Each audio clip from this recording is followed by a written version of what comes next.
Masih bersama Ibu, masih di channel yang sama di Indonesia Asik ya, mengupas bahasa Indonesia secara asik, mudah dan menyenangkan ya. Jika di semester lalu kita membahas mengenai teks ya, nah di sini kita juga masih membahas mengenai teks ya, tapi lebih pada genre sastra ya. Kalau di semester lalu lebih pada genre linguistik ya, penggunaan bahasa dalam teks terstruktur. Nah, jika di materi ini Ibu akan membahas mengenai cerpen ya, jadi berhubungan dengan sastra ya. Apa sih itu cerpen ya? Sebenarnya kalau kita ingat lagi ya, sebenarnya kita itu sering sekali membaca cerpen tanpa kita sadari sejak masih sangat kecil ya, atau masih sangat muda sekali ya, mungkin dari zaman SD, mungkin TK jika sudah bisa membaca ya, disuguhkan dalam majalah anak-anak ya. Kalau zaman dulu sih majalah Bobo ya, dari majalah Bobo ini ya, ini maksud nyebut merek kali ya, kayak di majalah BO ya, seperti itu. Nah, di majalah ini biasanya banyak cerpen-cerpen anak-anak yang menceritakan kehidupan sehari-hari seorang anak yang baik seperti apa ya, seperti itu. Masih ingat ya, mungkin di majalah BO ya, seperti itu. Nah, jadi secara tidak langsung sebenarnya kalian sudah pernah dan sudah membaca cerpen kayaknya dari kecil ya. Oke deh, nggak usah terlalu berbelit-belit ya, langsung saja kita masuk pada materinya ya. Materinya yang kita bahas mengenai cerpen ya. Apa sih cerpen itu ya? Cerpen adalah sebuah cerita fiksi ya, yang berbentuk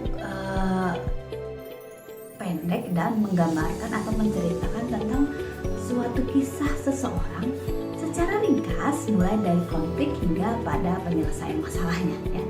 Jadi ini teks sastra yang lebih pendek dan lebih ringkas ya daripada sastra yang lain, misalnya lebih pendek daripada roman ataupun novel ya, seperti itu ya. Jadi teks cerpen adalah sebuah cerita fiksi yang berbentuk pendek dan menggambarkan atau menceritakan tentang suatu kisah seseorang secara ringkas, mulai dari adanya konflik hingga menyelesaikan masalah ya. Jadi tidak berputar-putar ya, tapi langsung dari masalah langsung ke penyelesaiannya. Jadi singkat saja ya. Dan mengenai cerpen juga kita ada ciri-ciri cerpen ya. Ciri-ciri teks cerpen ini sebenarnya ada banyak ya, namun harus saja ya. Banyak ini sudah banyak ya, 10 ciri-ciri teks. Yang pertama, tulisannya singkat, padat, serta jelas ya. Singkat, padat, dan jelas ya. Lalu yang kedua, katanya terdiri tidak lebih dari 10.000 kata ya.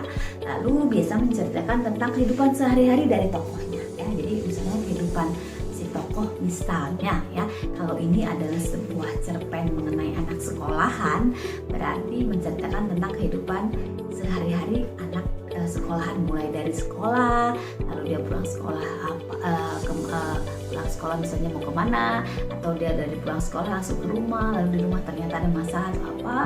Nah, biasanya dalam cerpen sih ruang lingkupnya antara itu saja ya, jadi berhubungan dengan kehidupan sehari-hari saja sekitar si tokoh. Lalu yang keempat adalah dapat dibaca habis dalam sekali duduk ya. Kayak Ibu saat ini sedang duduk ya, pegal juga ya, ternyata kalau berdiri lama-lama anak sedang duduk ya. Nah, jadi tentang duduk, jadi cerpen juga ini berhubungan dengan cara membaca yang langsung sekali duduk beres ya. Seperti ini misalnya baca cerpen, duduk, udah deh beres. Nah, kalau novel mungkin tidak sekali duduk ya, tapi mungkin berkali-kali duduknya ya, karena mungkin membaca novelnya sampai berhari-hari ya. Apalagi kalau novelnya tebal sekali ya, mungkin bukan berhari-hari lagi, sampai berbulan-bulan ya, bahkan ada yang nggak beres. Banyak yang seperti itu ya, nanggung ujung-ujungnya cari resensi nanti nonton filmnya ya, seperti itu. Oke, lanjut aja. Jadi cerpen ini ciri-cirinya adalah dapat dibaca habis dalam 1 kali duduk ya, duduk manis seperti ini. Lalu ciri yang kelima, masalah yang diceritakan merupakan masalah utamanya saja ya. Jadi tidak masalahnya yang berbelit-belit ya, atau masalah yang tokoh yang lainnya ikut digabung-gabungkan kepada masalah tokoh utamanya. Jadi kalau di cerpen ini masalah yang diceritakan ini langsung pada masalah pokoknya, masalah utamanya. Misalnya kalau si pelajar, misalnya si A nih, dia ke sekolah, di sekolah dia dibully misalnya, lalu dia kepikiran dan sebagainya, selalu pulang ke rumah, di rumah dia berusaha untuk menceritakan ke orang tua, tapi mungkin orang tuanya juga sibuk dan sebagainya. Nah, biasanya ya dalam cerita cerpen ini masalah yang paling utama itu yang akan dibahas ya. Berikutnya, ciri yang keenam, penokohannya sederhana, tidak begitu mendalam. Maksudnya di sini adalah sifat-sifat atau karakter si tokoh di sini tidak dijelaskan secara detail ya. Misalnya karakter tokohnya ada yang banyak ya, karakter tokoh satu tokoh biasanya banyak sifatnya ya. Mungkin dia itu pencemburu, lalu dia itu pemarah, dia itu seperti ini, dia itu begini, begitu dan sebagainya. Itu dalam novel ya, dalam drama. Nah, kalau dalam cerpen ini karakternya atau penokohannya enggak terlalu banyak ya, hanya mungkin 1-2 karakter ya seperti itu. Oke, berikutnya yang ketujuh, memberikan kesan yang menyentuh bagi si pembaca. Nah, tujuan utamanya adalah langsung pada pembaca, jadi dan singkat saja, maka ini si penulis cerpen ingin si pembaca itu bisa langsung mengerti apa yang memang oleh si penulis. Oke, berikutnya yang ke-8 adalah alurnya tunggal ataupun lurus ya. Jadi alurnya itu tidak maju ataupun mundur, tidak maju atau tidak mundur ya. Maksudnya sini adalah alurnya pun tidak seperti dalam novel ya. Kalau dalam novel kan ada alur flashback seperti itu ya, maju mundur dan campuran, maksudnya seperti itu ya. Jadi bukan maju mundur cantik ya, nanti jadi kayak inches ya. Nah, jadi dalam cerpen itu alurnya biasanya sih maju aja ya, jadi nggak ada flashbacknya, nggak ada mundurnya ya. Oke, berikutnya yang ke-9, tokoh yang terkait biasanya mengalami konflik sampai menemukan solusinya. Jadi jelas ya, karena memang disuguhkan dalam waktu yang singkat dan untuk tujuan yang singkat, maka si penyelesaian dalam sebuah konflik itu harus secepatnya saat itu juga ya. Jadi tidak berbelit-belit sampai bersambung-sambung misalnya, atau sampai berjilid-jilid ya. Judul sinetron apa gitu ya, ada 1, 2, ketiga dan seterusnya ya. Oke deh, langsung saja kita lanjut saja ya. Lalu ciri yang ke-10 ada diksi ya. Diksi yang digunakan ini bersifat mudah dipahami ya. Maksudnya diksi ini jangan salah ya, diksi ini bukan salah satu nama personil dari Teletubbies ya. Itu siapa ya namanya? Makan saja. Justru lupa namanya siapa. Itulah. Jadi diksi ini adalah pilihan kata ya. Jadi pilihan katanya pun lebih mudah ya, lebih gampang, karena pilihan katanya ini adalah pilihan kata dari percakapan sehari-hari ya, seperti itu. Oke, itu adalah ciri-ciri dari cerpen ya. Untuk lebih jelasnya mungkin akan Ibu jelaskan di video berikutnya ya. Namun Ibu akan menjelaskan secara simpel saja dulu ya di video ini. Oke, next berikutnya adalah mengenai struktur teks cerpen. Oke, struktur teks cerpen ya. Teks cerpen tergolong jenis teks fiktif naratif ya. Di dalamnya terdapat pihak yang berperan sebagai pencerita yang disebut sebagai pengarang ya. Jadi berikut struktur teks cerpen yang harus kamu ketahui ya. Jadi ada struktur cerpen itu ada 6 ya. Jadi ini kalau dalam bentuk diagram mungkin akan kelihatan ya seperti apa. Yang pertama ada abstraksi ya. Jadi mungkin kalau dalam bentuk mungkin abstraksi dari sini ya. Abstraksi ya perkenalan ya, mungkin memperkenalkan tokoh-tokoh. Dibuka dalam ceritanya seperti apa ya, itu abstrak ya. Lalu berikutnya naik ke orientasi ya. Jadi orientasi adalah mulai memperkenalkan ya, memperkenalkan beberapa kejadian-kejadian ya, namun belum sampai ke masalah klimaks ya, belum pada puncaknya.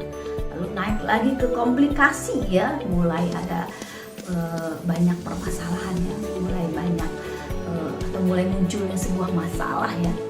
Lalu setelah itu baru ke evaluasi, mulai turun dikit ya, jadi mulai mencari solusi ya di dalam komplikasi, di dalam permasalahan ini. Lalu berikutnya turun lagi ke resolusi ya. Jadi kalau di resolusi sudah ada solusinya, jadi sudah ada penyelesaian masalahnya. Dan koda ini akhir cerita. Jadi struktur teks cerpen ini ada abstrak, ada orientasi, ada komplikasi, ada evaluasi, ada resolusi, dan ada koda di terakhir ya. Oke. Jangan lupa loh, struktur ini jangan sampai kalian nggak ingat ya, karena struktur cerpen sama struktur novel maupun drama sebenarnya mirip aja ya, beda tipis lah ya, beda tipis ya, makanya kalian harus hafalkan ya. Jadi nggak apa juga sih maksudnya, kalian harus pahami lah. Kalau sudah paham, udah ngerti, udah samplek di kepala ya, nggak usah dibaca-baca lagi, nggak usah dihafalin lagi tiap ulangan, udah tahu ya jalan ceritanya seperti apa atau strukturnya seperti apa ya. Mungkin ulang lagi ya. Strukturnya yang pertama ada abstrak, lalu orientasi, lalu komplikasi ya, lalu masuk pada evaluasi, ada resolusi, dan yang terakhir ada koda ya. Oke, berikutnya mengenai unsur dalam cerpen ya, sama dalam novel juga nggak jauh beda. Unsur cerpen ini ada dua ya, yang membentuknya itu pertama adalah unsur intrinsik, yang kedua adalah unsur ekstrinsik. Apa sih unsur intrinsik dan ekstrinsik ini ya? Posisi dulu biar agak menyenangkan dulu ya. Tidak, kalau dalam bahasa ininya tidak karangkok ya. Oke, unsur yang pertama dalam membangun sebuah teks cerpen adalah yang pertama adalah unsur intrinsik. Unsur intrinsik adalah unsur yang melekat secara langsung dalam sebuah karya sastra atau dalam sebuah cerpen. Maksudnya di sini unsur intrinsik ini dia sangat berpengaruh dalam sebuah pembentukan karya sastra ya. Jadi sebuah karya sastra tidak akan lengkap jika tidak ada unsur intrinsik ini ya. Lalu berikutnya ada unsur ekstrinsik ya. Berarti kalau X di luar. Jadi unsur ekstrinsik adalah unsur yang tidak melekat secara langsung dalam sebuah karya sastra atau dalam sebuah cerpen. Jadi maksudnya di sini adalah tidak melekat secara langsung, unsur yang sebenarnya dia tidak berhubungan langsung dalam karya sastra itu, tapi ya juga berpengaruh ya, secara tidak langsung berpengaruh dalam sebuah proses pembentukan karya sastra. Untuk lebih detailnya kita akan menjelaskan di video selanjutnya ya. Ini Ibu hanya memperkenalkan saja mengenai cerpen, pengertiannya, struktur, kaidah kebahasaan, dan unsurnya ya. Oke, jika kita mengetahui struktur lalu unsur, maka untuk membuat sebuah cerpen ya atau menulis sebuah cerpen akan lebih mudah ya.